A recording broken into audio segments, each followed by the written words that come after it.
के बाद झारखंड के जहां होने वाले राज्यसभा चुनाव को लेकर सियासत एक बार फिर से गरमाई हुई है। दरअसल एक ओर जहां सीट की चाहत को लेकर कांग्रेस पार्टी और जेएमएम में ठन गई है, वहीं दूसरी ओर बीजेपी भी एक सीट के लिए तैयारी करने में लगी है। इसी खींचतान के बीच जहां कांग्रेस ने भूपेश बघेल को वहां पर्यवेक्षक बनाकर भेजा है, वहीं बीजेपी भी भरपूर प्रयास कर रही है। रिपोर्ट देखें। भारतीय जनता पार्टी के राष्ट्रीय अध्यक्ष नितिन नवीन के झारखंड दौरे के दूसरे दिन पार्टी कार्यकर्ताओं का जबरदस्त उत्साह देखने को मिला। रांची से बोकारो जाने के दौरान रामगढ़ और बोकारो जिले में जगह जगह उनका भव्य स्वागत किया गया। पूरे रास्ते कार्यकर्ताओं ने फूल मालाओं, पुष्प वर्षा और गगनभेदी नारों के साथ अपने राष्ट्रीय अध्यक्ष का अभिनंदन किया। सड़क किनारे बड़ी संख्या में जुटे कार्यकर्ताओं और समर्थकों ने इस पूरे दौर को उत्सव जैसा बना दिया। नितिन नवीन का काफिला जैसे ही रामगढ़ और बोकारो जिले की सीमा में पहुंचा, कार्यकर्ताओं का उत्साह देखते ही बन रहा था। कई जगहों पर पार्टी कार्यकर्ताओं ने पारंपरिक तरीके से उनका भव्य स्वागत किया। ढोल नगाड़ों की गूंज, फूल की बारिश और भारत माता की जय के नारों से पूरा इलाका गूंज उठा। कार्यकर्ताओं ने जगह जगह आरती उतारकर और मालाएं पहनाकर उनका स्वागत किया। अपने दौरे के दौरान नितिन नवीन ने झारखंड आंदोलन और समाज के लिए योगदान देने वाले महापुरुषों को भी श्रद्धांजलि अर्पित की। रामगढ़ में निर्मल महतो चौक और मांडू के छतरपुर में पहुंचकर उन्होंने झारखंड आंदोलन के अग्रणी नेता स्वर्गीय निर्मल महतो की प्रतिमा पर माल्यार्पण किया। इसके बाद बोकारो जाते समय उन्होंने स्वर्गीय छतुराम महतो की प्रतिमा पर भी श्रद्धा सुमन अर्पित किए। इस दौरान उन्होंने दोनों नेताओं के संघर्ष और समाज के प्रति उनके योगदान को याद किया। फिर से कमल कैसे उसी स्वरूप में खिले, उसके लिए मुझे संकल्पित होना था और मेरे अलग अलग कार्यक्रमों में जिस प्रकार से कार्यकर्ताओं से मिलने का मौका मिला और कार्यकर्ताओं ने जिस प्रकार से उत्साह के साथ हम लोग के साथ संवाद किया, मैं मानता हूं भारतीय जनता पार्टी के लिए झारखंड की जड़ें निश्चित रूप से उज्जवल भविष्य लेके आएगी और झारखंड में भारतीय जनता पार्टी की जड़ें फिर से उसी प्रकार से हम मजबूत करने में सफल होंगे। झारखंड के लोगों ने पहले भी भाजपा को बहुत आशीर्वाद दिया है, स्नेह दिया है।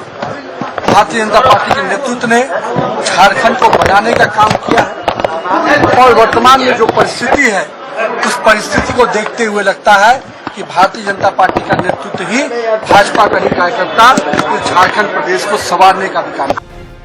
बता दें कि राष्ट्रीय अध्यक्ष के स्वागत के लिए रामगढ़ जिले के गोला और छतरपुर के अलावा बोकारो जिले के पेटरवार, जनामोड़ और नया मोड़ में बड़ी संख्या में कार्यकर्ता जुटे। काफिले के गुजरने के दौरान सड़क किनारे लोगों की भीड़ दिखाई दी। जगह जगह स्वागत द्वार बनाए गए थे और पार्टी कार्यकर्ता अपने राष्ट्रीय नेतृत्व के स्वागत में पूरी तरह से उत्साहित नजर आए।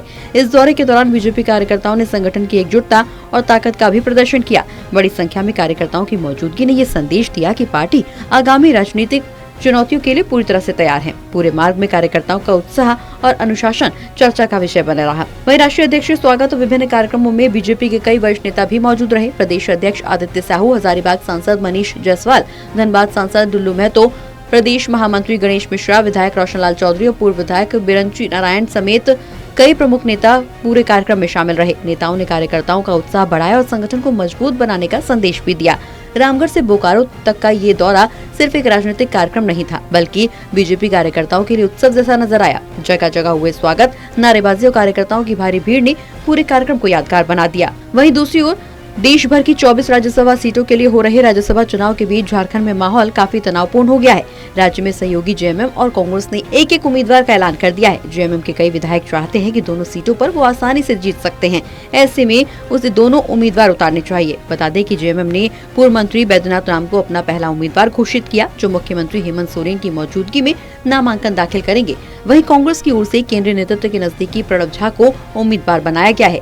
जेएमएम नेताओं का तर्क है कि सदन में उनके पास 34 विधायक हैं, जबकि कांग्रेस के पास सिर्फ 16 सदस्य हैं। इसी खींचतान को सुलझाने के लिए कांग्रेस ने आनन फानन में भूपेश बघेल को बतौर पर्यवेक्षक रांची भेजा है। वहीं दूसरी ओर राज्यसभा की दूसरी सीट बीजेपी सांसद दीपक प्रकाश के कार्यकाल खत्म होने के कारण खाली हुई है। मौजूदा समय में बीजेपी के पास 21 सीटें हैं। बता दें कि किसी भी उम्मीदवार को जीतने के लिए 28 वोटों की जरूरत है।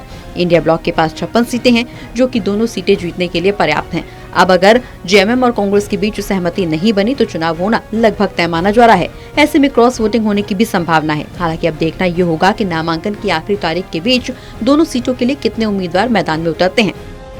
कैमरा पर्सन विद्या दरबारी के साथ ललित नारायण कांडपाल, टोटल न्यूज दिल्ली।